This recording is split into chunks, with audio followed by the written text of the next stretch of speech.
Your self-worth is not tied to the sacrifices that you make for other people. It is more measured by how well you take care of yourself and how good of a steward you are of the things that you have already been given. So I was just sitting here on my floor working on my vision boards. I'll put a couple of the ones that I've done previously and some of the pictures up here. But I was sitting here cutting out those pictures and working on this new vision board. And I got to thinking about all the things that I am hopeful of accomplishing here within this next quarter and some of the things that I've got going on. And, I decided a good while ago that it's time for me to make my needs a priority and the things that I want a priority instead of putting others and other things in front of me. And one of those things that came to mind was that when dealing with our finances, we have to protect our own finances and we have to make sure that we are taking care of ourselves, especially at this stage in life, rather than putting other people first and taking care of other people first. I say this all the time. I can't fill someone else's cup if my cup is empty. And I'm generally speaking more about energy and time and things of that nature. But today I'm speaking specifically about finances and how we handle our finances. And we all know somebody's got a big heart that's constantly giving to other people. And we want to help other people. We want to do as much as we possibly can to help people in need. But you've got to take care of yourself first. And you have to give from a place of abundance and not a place of sacrifice. Just like if you're on a plane and something happens and they tell you to put your mask on first before you're trying to help other people, the same thing applies to your time, talents, and finances. You have to take care of your household first. You have to take care of your finances first. I'm 56 years old. I'm moving towards retirement. I really, really love my job. It's not too stressful, so I don't have any intentions of just walking away from it anytime soon. And you guys know that I have my side hustles, so I always do something. But I want to make sure that I am in a financial position that if for some reason I had to stop working or I needed to stop working, I could do so and still live as comfortably as I do today. We all know that there comes a time that grinding and hustling and making more money just doesn't come as easy as it has in the past. So we want to make sure that we put ourselves in a position to where we are comfortable, we can do the things that we need to do, and if someone is in need of our assistance, we have the ability to help. But that doesn't mean giving more than you can afford. It's important that you give to someone, that you give to those that have helped you, that you give back to the community and do all those things, but not to your detriment.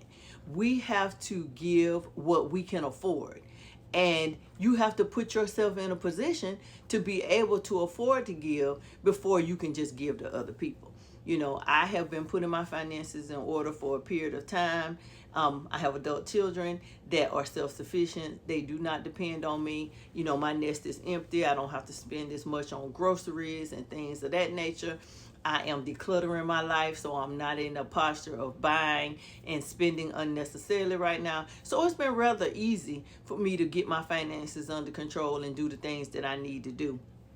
But you have to put yourself in a position to not give in to manipulation tactics. If you do have family members and people that are constantly borrowing from you, and you want to put yourself in a position to help people, but I only want to help people that are actually willing to help themselves. I said this in previous videos. Oprah said this a long time ago. I don't loan money that I can't afford to give away. So if I loan somebody some money or if I give somebody some money, I'm not fully expecting to get that money back. If I give it to you, I can afford to give it to you and I can afford to give it away. Now, if you pay me back, that's wonderful. I'll put it in the little stockpile, and if you need some help again, you can borrow from me again. But if you come to me to borrow some money and you tell me you're going to pay it back, if I give it to you, I'm not looking for it back But if you don't pay me back after you said you would, then I don't have to worry about you coming and borrowing from me again. And I'm not put myself in a position to where I have loaned you some money and now I have hurt feelings because you didn't pay me back, or I see you doing something like going to see Cowboy Carter, or going to the Breezy Bowl, and you still owe me $200.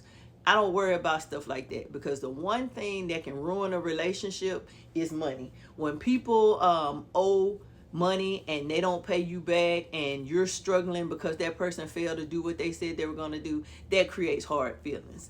And I don't want to ever do that. I don't want to ever put myself in a position to do that. So I don't loan money that I can't absolutely afford to simply just give away. And I don't typically borrow money. I have an emergency fund, and as long as I've had that emergency fund, I typically don't have any emergencies. I work, I do my little side hustles, and I live within my means. And I think other people should do the same. If I see someone out there doing some things that I don't think they should be doing and living beyond their means, I'm not going to be so quick to offer my assistance financially, because you have to be a good steward of what you already have, and then more will come to you.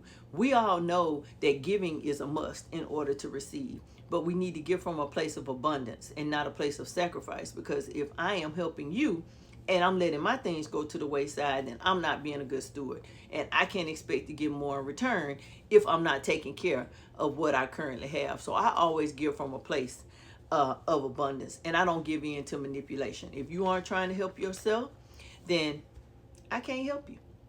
Now, my vision board this time is more about experiences and less about things. I do have a few things on the vision board that I'm hoping to manifest, because there's things that I've always wanted.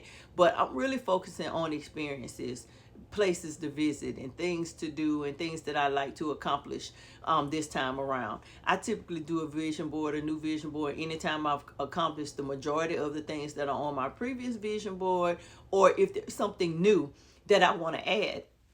Because with each and every time that we do things, we will sometimes change, as our seasons change and things change about us. Some of the things that we want to manifest change, and that's not a problem. We need to grow and evolve. Some of the things, I put a picture of an older vision board up there. Some of the things that are on that board, I don't even want that anymore. So as I change, as things change, I will change what's on my vision board. And I was just sitting here on the floor, cutting out some of those photos, organizing how I wanted to go on my board. And it got me to thinking about putting myself first. So I wanted to pop on here and chat with you guys a little bit about that. The more you take care of yourself, the more you can do for other people. We always need to make sure that we're at a place of abundance. We're in a good place. We're in a positive place. We don't give, because somebody thinks that we should, or because we feel guilty, because we're doing a little bit better than other people. Everybody, or the majority of everybody, has the very same opportunities, and they just need to take advantage of those opportunities. The only person that we are responsible for making sure that we have a comfortable life is for ourselves. Nobody else is responsible for making sure that I have the comforts in life. That is my responsibility and mine alone. It is my hope that when I get older and I need some help, that my children will step in and do for me like what I have done for them, in the past. My parents are both in good shape financially, and they don't need money from us and things of that nature, but they are getting older and they need our time and attention. So that's just as important as money. But if we don't take care of ourselves now, before we get to that point, we won't be able to take care of anybody else. So I just wanted to pop on real quick and say to each and every one of you guys, take care of yourself first. Put you first. You have to take care of you. And I know that's difficult when the kids are younger and you got things going on. But if your cup is empty, you can't pour into anybody else's. So make sure your notifications are turned on. The seasoned lady is popping in and popping out. And I'm going to get finished with this vision board. Until the next time, toodles.